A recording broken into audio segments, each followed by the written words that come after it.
Hello and welcome to BioRules. Today we are going to be talking about plants. Specifically, we are going to start talking about land plants. But if we are going to be talking about land plants, first we have to see where did they come from. So let's go a little bit before. Before land plants existed, the first photosynthesizing eukaryotic cells, eukaryotic organisms, they were green algae.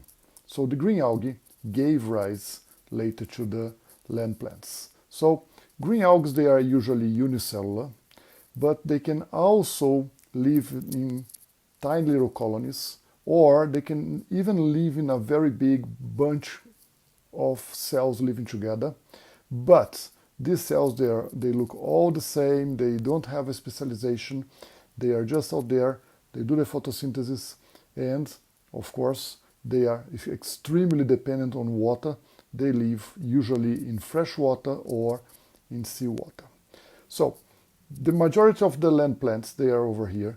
They are one tiny little branch of the eukaryotic photosynthesizing organism. All the rest over here, they are going to be the green algae. So we have many groups of green algae. Actually, specifically, we have 4 of them. Here we have 3 of them represented in this cladogram. And the land plants is one branch of this green algae. That's where the land plants came from. So here we have a cladogram showing the 4 groups of land plants that we have today on Earth and the green algae that are living here today. So all the green algae living today and the land plants, they all come from a common ancestor of green algae.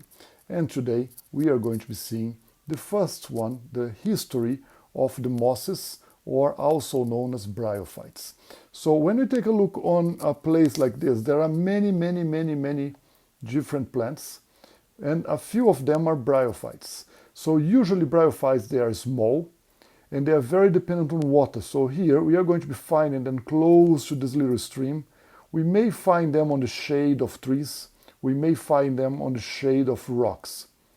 Okay. So, bryophytes is the fancy name for the first group of land plants that are going to have the most important group, the mosses. So the mosses are bryophytes. But here on the left we have mosses, but there are also other bryophytes that are not mosses, but not very common for us here. So the hornworts, the liverworts, they are also bryophytes, but as the moss is the most common group, that's the one I'm going to be using as a model. So, what about bryophytes? What are they? They are land plants, okay, and they have gametes. Gametes are the reproductive cells that are going to get together to do the sexual reproduction. And in bryophytes, the male gametes, they are swimmers. So because of that, bryophytes are still very dependent on water. They still need lots of water, especially for reproduction. They are going to be needing water to reproduction, otherwise the male gametes are not going to be able to find the female gametes for you to have sexual reproduction. But additionally, bryophytes, they are avascular. Avascular means they don't have a vascularization. They don't have vessels. They don't have tubes that carry water long distances inside of them. The big trees that you see all over the place over here, they have tubes inside, the equivalent of our veins and arteries, that are going to be carrying water, and with that they can carry water very long distances. The bryophytes, they don't have this. These structures, they didn't evolve in bryophytes, so for them, taking water is slightly more difficult.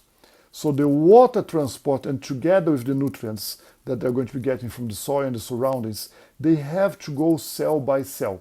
One cell delivers to the next one, that delivers to the next one, that delivers to the next one. This process of spreading from where you have a lot of water to where you have less water, or from where you have lots of nutrients to where you have less nutrients, it's called diffusion. So bryophytes, they are very peculiar because of the lack of vascularization, the need of transporting water and nutrients cell by cell by diffusion is going to be making them as well, very dependent on water.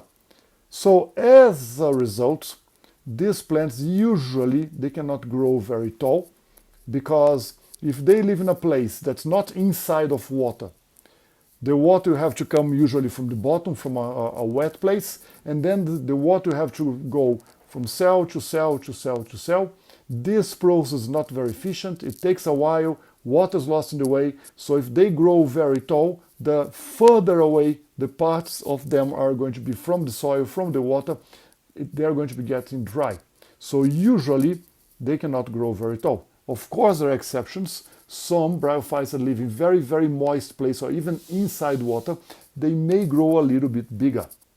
Okay, so they are small in size, they cannot grow very big, and they cannot grow very far away from water. So that's why the typical place for us to find mosses and other bryophytes is going to be in the wet place of the forest, of every single environment that we're going to be having. No, that's why here the easiest place for us to find bryophytes is going to be closer to streams and little rivers, or in the shade side of the trees or rocks.